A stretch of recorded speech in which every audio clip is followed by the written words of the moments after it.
Hello everyone. आप सब कैसे हैं? मैं उम्मीद करता हूं कि बहुत अच्छे होंगे और अपनी पढ़ाई को बहुत अच्छे से कर रहे होंगे। मैं Akash Kumar Bhadana ITC virtual classroom में आपका बहुत बहुत स्वागत करता हूं मेरे प्यारे बच्चों। जैसा आपको पता है, बेसिकली 11वीं क्लास है हमारी और भारतीय अर्थव्यवस्था को हम लोग आपका देख ही रहे हैं।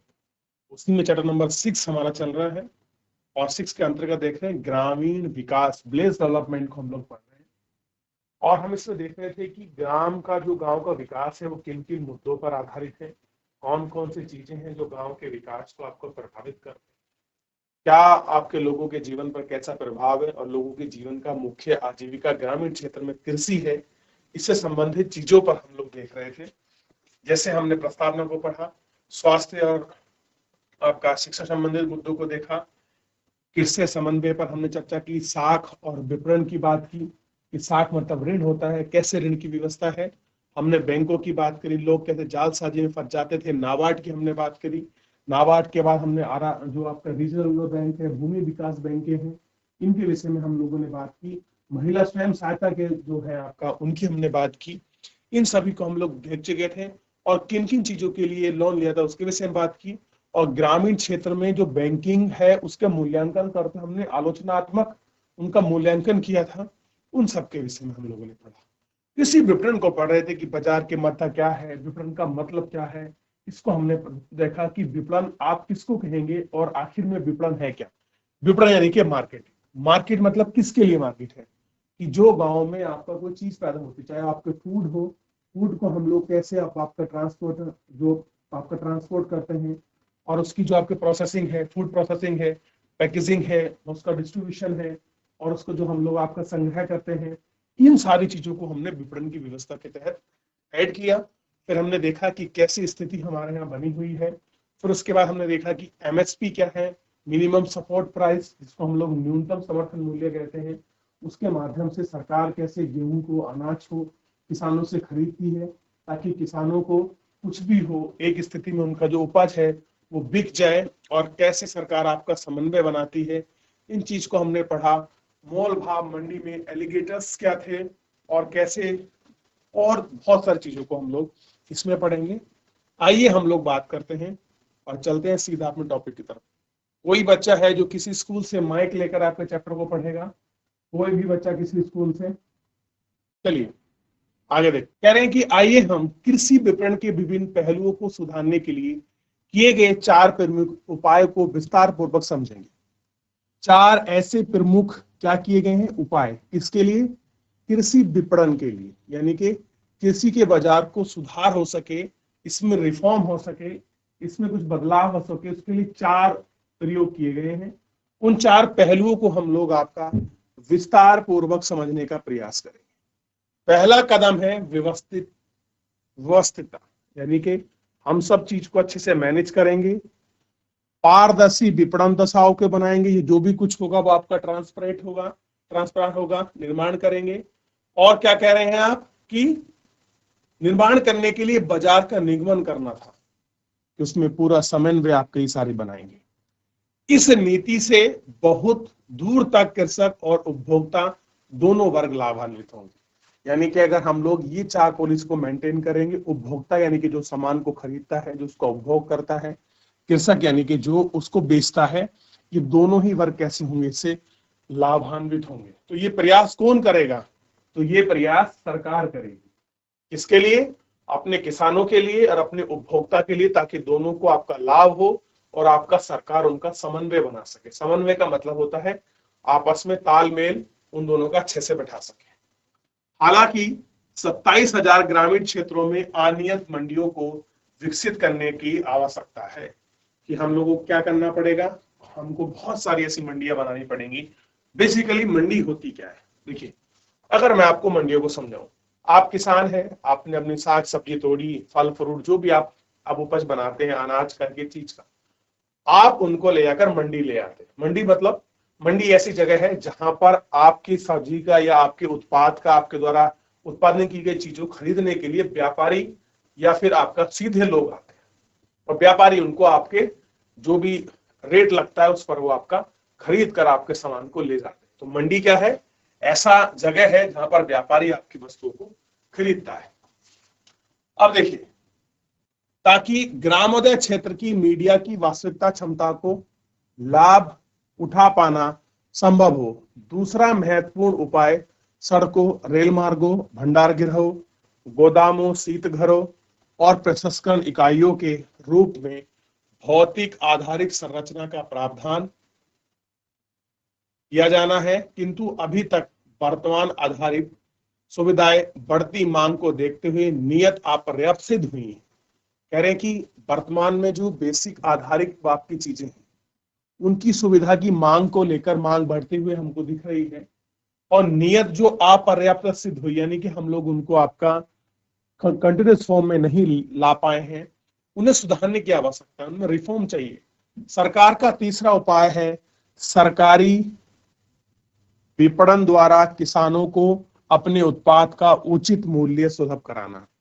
यानी कि आप सोच के देखिए, अगर किसी किसान ने कोई फसल उपजाई, मान लीजिए आपका गेहूं उसने बोया है, और गेहूं को बोने में उसकी लागत 1 बीघा में, या ज्यादा समझने का एग्जाम्पल है, उसने आपका 1500 रुपए उसकी आपका 1 कुंटल पर लागत आ रही है, खर्च आ रहा है 1 कुंटल गेहूं पैदा करने के लिए, 100 किलो गेहूं पैदा करने के लिए एक किसान का 1500 रुपए खर्च आ रहा है। जैसे उसमें बीज डालना है, उसकी निराई गुड़ाई, उसकी सच्चाई, उसके खाद, इन और कटाई वगैरह, और ट्रांसपोर्ट यानी कि मंडी तक पहुंचने में 1 कुंटल पर एक किसान को 1500 रुपए आपका खर्च आया। और उससे क्या रेट बिका, ये मान लीजिए 2000 रुपए बिका, तो कितने का लाभ हुआ, केवल 500।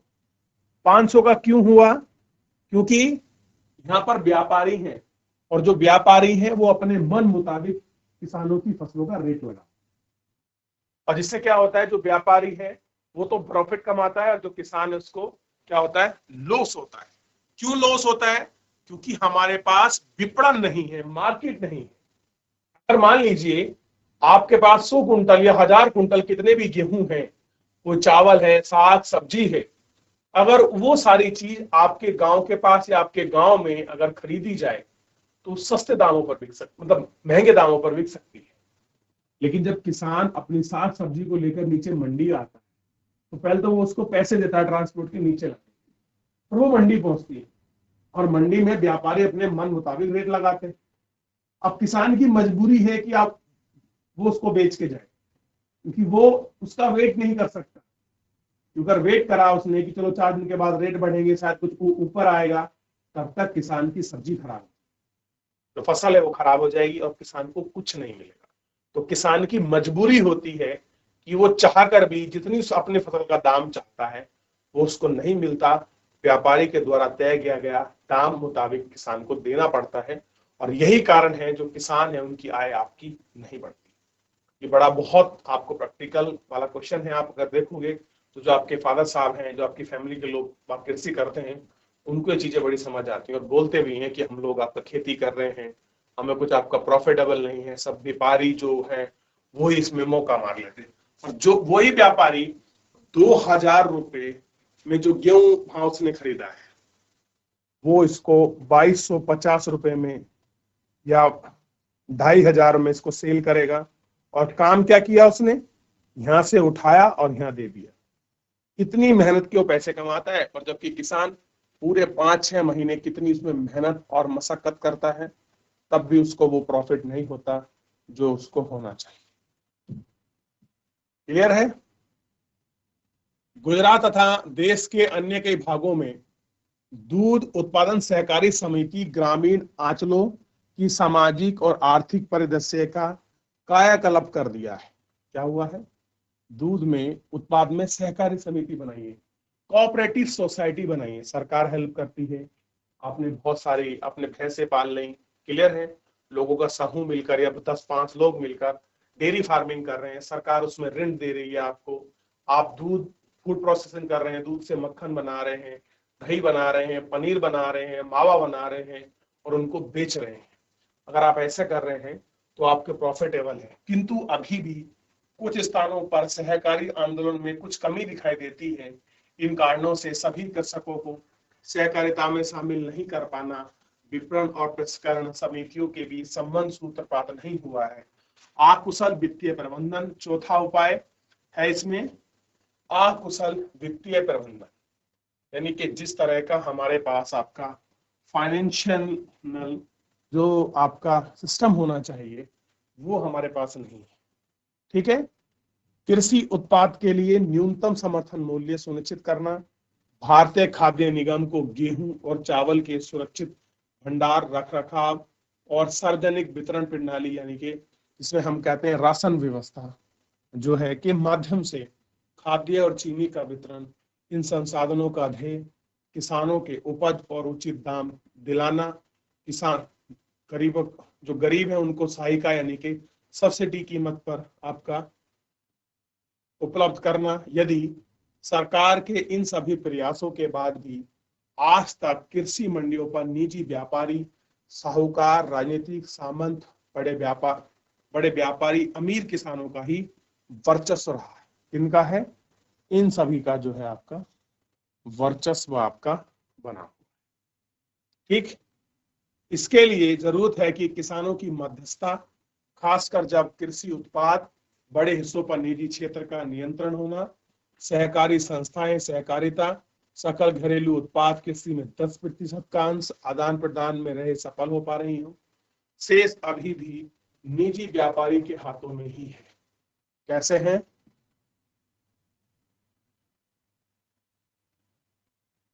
निजी व्यापारी के हाथों में आज भी जो बाजार है, जो मार्केट है, वो आज भी सरकार या किसान की पकड़ में नहीं है। जो बल्कि मीडिएटर हैं, बड़े किसान हैं, मंडियों में उन्हीं का बोलबाला है, उन्हीं का आपका वर्चस्व जो है आपका बना हुआ है और वो ही उसी वर्चस्व के साथ सारे काम जो है आपका कर रहे हैं। सरकार की मध्यस्थता ने कृषि विपणन व्यवस्था को अनेक रूप से प्रभावित किया है। वैश्वीकरण के इस युग में कृषि के कुछ विद्वानों का कहना है कि किसानों की आय बढ़ाने के लिए कृषि का व्यवसायीकरण बशर्ते इसमें किसानों की मध्यस्थता ना हो, इसके बारे में आप अब कह रहे हैं कि आप क्या करें, अगर आपको किसानों की आय बढ़ानी है तो आप उनका व्यवसायीकरण कर दो, यानी कि कृषि को आप थोड़ा आप कमर्शलाइजेशन में आप ले आओ। लेकिन एक कंडीशन है, अगर आप चाहते हैं कि कृषि का आपका व्यवसायीकरण हो, आपका ट्रेडिंग पॉइंट से आए, तो आपको सरकार की मध्यस्थता नहीं चाहिए। और कह रहे इसमें आपकी क्या राय है? वैकल्पिक क्रय विक्रय मूल्य का दो प्रभाव, कि ऑप्शनल चीजों को कैसे खरीद या बेच सकते हैं, उसका जो दुरुपयोग है वो क्या है।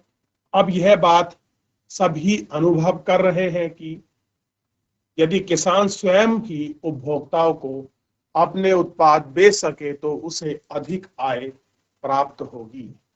आप कह रहे हैं कि किसान अगर स्वयं ही उपभोक्ता तक अपनी चीजों को बेच दे तो उसको लाभ होगा। अभी देखिए, थोड़ा समझने का प्रयास करते हैं इस जगह पर। ये है कोई आपका किसान, ये है मंडी और ये है आपका उपभोक्ता।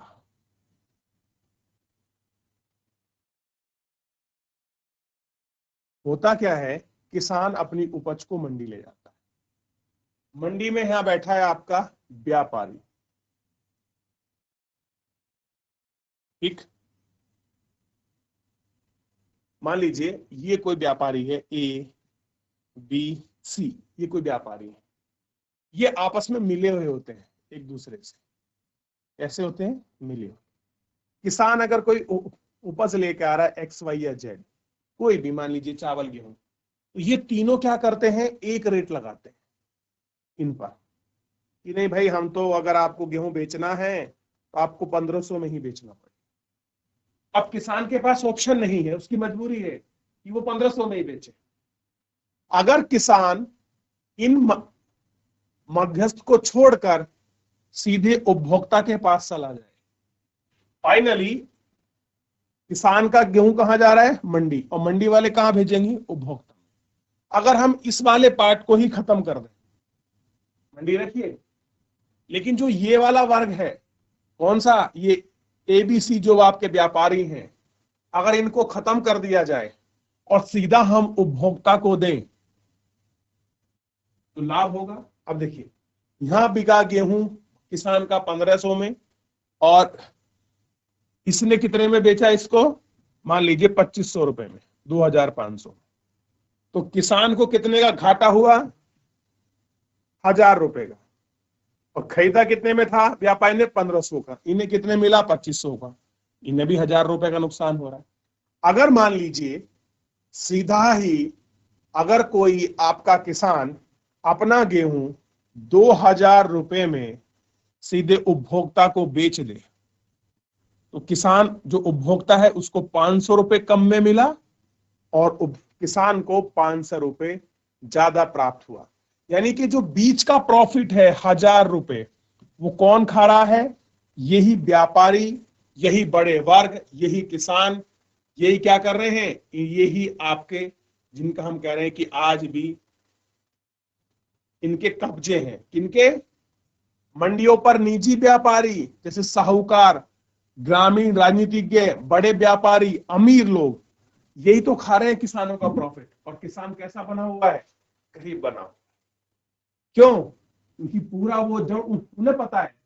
एग्जाम्पल समझिए, कोई आपका टमाटर सब्जी कोई भी आपकी कहां से आ रही है, आपका उत्तरकाशी से देहरादून या हरिद्वार आपकी बिकने के लिए आती है, ऐसा एग्जाम्पल के तौर पर। जब वो नीचे आएगी तो मंडी जाएगी, मंडी मतलब जहां पर बहुत सारे सब्जी के खरीदार व्यापारी लोग आएंगे। जब वहां आएंगे तो अब किसान से बोला जाएगा कि आपकी टमाटर है, एक ट्रे है, एक रेट है, जिसकी कीमत है आपका जो भी कीमत हो। देखिए, समझने का प्रयास करते हैं थोड़ा सा, ताकि और अच्छे से हम इस मार्केट को समझ। वो सिंपल क्या बोलते हैं, मान लीजिए आपका टमाटर आया है और उस क्रेट की कीमत उन्होंने रख दी 100 रुपए, या ऐसे मान लीजिए 1000 रुपए रख दी, क्या समझ, 1000 रुपए रख दी, ठीक है। और इसमें कितने हैं, 10 किलो टमाटर। अब किसान से बोला गया कि अगर आपको अपने टमाटर बेचना है तो आपको 10 किलो टमाटर 1000 रुपए में बेचने होंगे। तो 100 रुपए प्रति किलो हो गया, कितना हो गया, 100 रुपए पर केजी हो गया। अब देखिए, ये किसने खरीद लिया, व्यापारी ने। ऐसे मान के चलिए, आप इसको कोई भी अमाउंट आपका बना सकते हैं, ऐसे कर लीजिए, ज्यादा बेटर है, आपको ज्यादा अच्छा समझ। 100 रुपए से मैं इसलिए कह रहा हूं क्योंकि आप थोड़ा और अच्छे समझ पाएंगे। अब देखिए, 100 रुपए किलो हो गया। अब व्यापारी ने खरीद लिया, यहां है कोई उपभोक्ता, मान लीजिए ए बी सी, आप और हम ही हैं, आम लोग। जो आम लोग हैं वो क्या करते हैं, वही तो खरीदते हैं सारे सब्जी वगैरह को। अब ये व्यापारी ने खरीदा है किसान से, अब वो क्या करेगा, व्यापारी के पास बड़े बड़े कोल्ड स्टोरेज, प्रशीतलन गृह है। जितना टमाटर उसने खरीदा है वो उसको यहां सबको स्टॉक करेगा, सबको यहां भर लेगा अपने शीतल गृह। क्लियर है। तो अभी तो वो क्या कर रहा है, 100 रुपए पर किलो खरीद रहा है और 110 120 में ये आम लोगों को बेच रहा है। क्लियर है। जैसे ही उसकी फसल का जो आपका सीजन है वो खत्म होगा, कैसा हो जाएगा, खत्म हो गया, तो किसान का टमाटर आएगा नहीं मंडी में, और व्यापारी के पास बचा हुआ है। जब किसान के पास नहीं है तो उपभोक्ता के पास भी नहीं होगा। अब ये क्या करेगा, इसी टमाटर को, जो टमाटर उसने 100 रुपए प्रति किलो खरीदा है, उसको बाजार में लाएगा और इसी को 200 रुपए किलो बेचेगा और 250 रुपए किलो बेचेगा। और लोगों की मजबूरी होगी कि वो 200 रुपए या 250 रुपए किलो टमाटर खरीदे। अगर जब मंडी में कमी थी, अगर किसान का मान लीजिए 100 पेटी या 10 पेटी किसी जगह पर आपका रखा होता और वो अपने कोल्ड स्टोरेज में रखता, तो शायद जो आज 200 रुपए टमाटर खरीदना पड़ रहा है वो आपको 150 या 100 रुपए में ही या 110 में ही मिल जाता। ये सारी चीजें हैं मार्केट में जो आपका मीडिएटर। चलिए आगे बढ़ते हैं, थोड़ा सा देखते हैं। यहां तक हमारा हो गया था कि अभी भी यह अनुभव कर रहे हैं कि कौन सा प्रदेश है कि पंजाब हरियाणा राजस्थान अपनी मंडी पुणे पर अस्पर मंडी, आंध्र प्रदेश तमिलनाडु के राय रथुर बाज नामक फसल सब्जी मंडी तमिलनाडु गोरी मंडी कृषि बाजार में इस प्रकार से विकसित हुई है। कह रहे बहुत सारे ऐसे प्रदेश हैं जिनमें आप देखोगे ऐसी जगह पर ये मंडी आपका स्टेबल हो गई है, जहां कृषक सीधा अपने जो अपना है वो किसी को बेच सकता है। उसमें किसी प्रकार के विकसित हो रहे वैकल्पिक क्रय विक्रय के माध्यम के कुछ एग्जाम्पल हमारे इसमें दिए गए हैं। कह रहे हैं कि कुछ वैकल्पिक विपणन संरचनाओं के एग्जाम्पल्स हैं। यही नहीं, अनेक बहुराष्ट्रीय राष्ट्रीय त्वरित खाद्य पदार्थ यानी कि फास्ट फूड बनाने वाली कंपनी भी किसानों के साथ कृषि उत्पाद की खेती करने के लिए अनुबंध कर रही हैं। अब फास्ट फूड वाली खेती कैसे समझिए कि आजकल एक नया नियम चला जिसको बोलते हैं कॉन्ट्रैक्ट फार्मिंग। क्या कहते हैं? Contract farming. इसमें क्या होता है, कोई भी एक कंपनी आएगी फास्ट फूड वाली, मान लीजिए आपकी कोई कंपनी आएगी चिप्स बनाने वाली, या कोई आपका बनाना के वो आपके चिप्स बनाती है, वो आपके पास पहुंच जाती है तमिलनाडु में, पंजाब में, हरियाणा में, जहां पर जो से चाहिए पहुंच जाती है। या कह रही है कि हम लोग आपका स्वीट कॉर्न से क्या बनाएंगे, आपका चिप्स बनाएंगे। वो पहुंच गई मध्य प्रदेश। उसने मध्य प्रदेश के किसानों के साथ कॉन्ट्रैक्ट कर लिया कि भैया आप 100 बीघे मक्का उपजाइए, बीज हमसे ले जाओ, उल्टे पैसे ले जाओ, अपने खेत में आप लोग क्या करोगे, मक्का उगाओगे, लेकिन वो किसे दोगे? वो मक्का आप कहीं नहीं दोगे, मैं आपके खेत से स्वयं खरीद लूंगा। वो है कॉन्ट्रैक्ट फार्मिंग। वो कहां से खरीदेगी? सीधा कंपनी आपके खेत में से खरीदेगी, और जो मंडी का रेट है उससे ज्यादा रेट पर खरीदेगी। और क्या होगा? किसान को लाभ होगा, एक निश्चित आय उसके पास रहेगी, फिक्स इनकम रहेगी, और उसकी सिक्योरिटी अनसिक्योरिटी नहीं होगी। तो ऐसे करके चीजें आपकी डेवलप हो रही हैं धीरे धीरे। क्लियर है?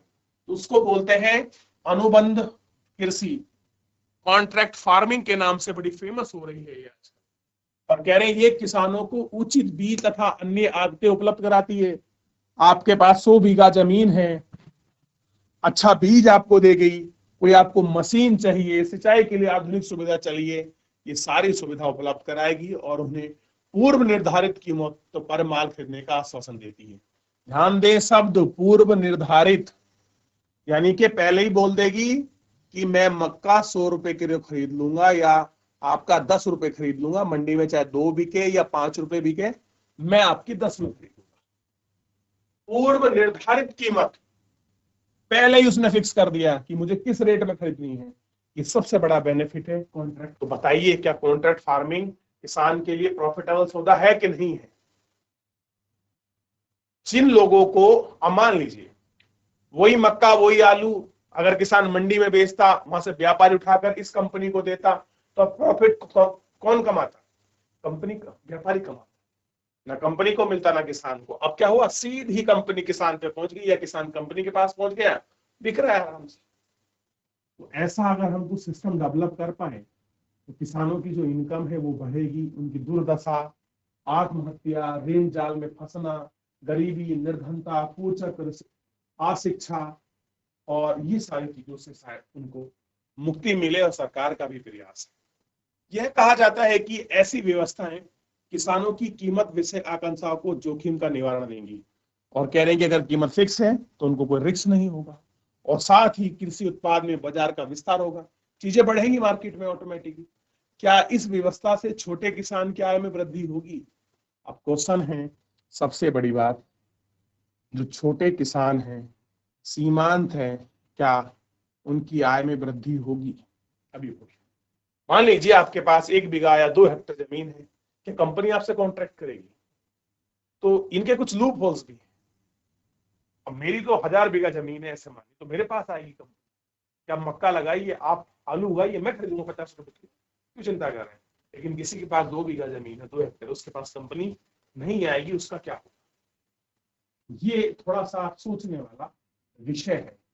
कह रहे हैं कि 2020 में भारतीय संसद ने कृषि विपणन प्रणाली में सुधार के लिए 3 कानून पारित किए। किसानों के कुछ वर्ग ने इन सुधारों का समर्थन किया, बाकी किसानों ने इसका विरोध किया। इसको बोलते हैं आपका, जो कृषि कानून जो आए थे, जिनके बड़े खिलाफ रहा था, धरना प्रदर्शन दिल्ली में हुआ था, ये यही वाले कानून से संबंधित था। क्लियर है? जो दिल्ली में बड़ा धरना प्रदर्शन हुआ था इसी वजह से हुआ। क्लियर है? इन कृत्य मतलब काम पर अभी भी बहस चल रही है, और इन कानूनों का वितरण इकट्ठा करके कक्षा के में बहस एवं चर्चा की थी। इनके बारे में पढ़िए, इन बिल के बारे में, और आपको चर्चा करनी है कि ये बिल क्या है। चलिए अब एक बार पूरा देख लीजिए, कुछ डाउट पूछ लीजिए, कोई भी बच्चा किसी भी स्कूल से। चलिए किसी बच्चे को डाउट, कोई क्वेरी है, आगे बढ़ जाए। चलिए आगे देखते हैं। यहां तक किसी को डाउट, कोई क्वेरी? हाँ देखिए, TANW, तमिलनाडु में कृषि कार्यों में लगी महिलाएं। अब कह रहे हैं कि जो तमिलनाडु में महिलाओं को नवीनतम कृषि तकनीक का प्रशिक्षण देने के लिए तनाव नामक परियोजना प्रारंभ की गई। तो इसमें पढ़ रहा था ना अभी, TANW, ये क्या है? बेसिकली एक तनाव नामक क्या है, परियोजना है जो प्रारंभ की गई है महिलाओं को नई टेक्निकल एग्रीकल्चर को ट्रेनिंग देने के लिए। क्लियर है? इसमें महिलाओं को कृषि उत्पादन, जैविक कृषि, पारिवारिक आय की वृद्धि के लिए सक्रिय रूप से भाग लेने के लिए प्रोत्साहित किया गया।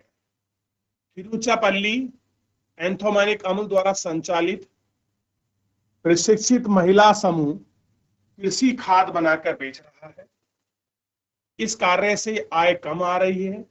अनेक कृषि महिलाएं समूह अति लघु साख व्यवस्था का सहारा लेकर अपने सदस्यों की बचतों का बढ़ावा दोनों सक्रिय हैं और इस प्रकार संचित बचत का प्रयोग करके पारिवारिक कुटीर उद्योग गतिविधियां जैसे मशरूम की खेती, साबुन, गुड़िया बनाना आदि के प्रकार में आय बढ़ाने के लिए प्रोत्साहित कर। आपके पास पड़ोसी ग्रामीण क्षेत्र में भी ऐसे पहल हो सकते हैं। किसी संगठन का चलने वाले व्यक्ति या महिलाओं के उद्यम की ओर कक्षा के वितरण पर आपका चर्चा करें, ये हमको देखना है। और ठीक है, चलिए तो ये सारी चीजें हैं। तो बच्चों, तो इस तरह से हमारा पूरा जो आपका लेक्चर है विपणन संबंधित सारी चीजों को हमने इसमें कर लिया।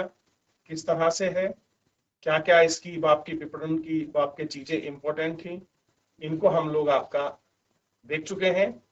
कल फिलहाल हम लोग इसमें अंदर आपका बात करेंगे उत्पादक गतिविधियों का विविधीकरण। क्लियर है? यहां से कल हम लोग आपका प्रारंभ करेंगे। तो फिलहाल जो है आज हमारा जो है ये यहां तक हम लोग इसको अंतिम कर लेते हैं। क्लियर है मेरे प्यारे बच्चों? किसी का कोई डाउट है, कोई आपकी क्वेरी है, तो आप बच्चों मुझसे लाइव जुड़कर चैट के माध्यम से आप मुझसे पूछ सकते हैं।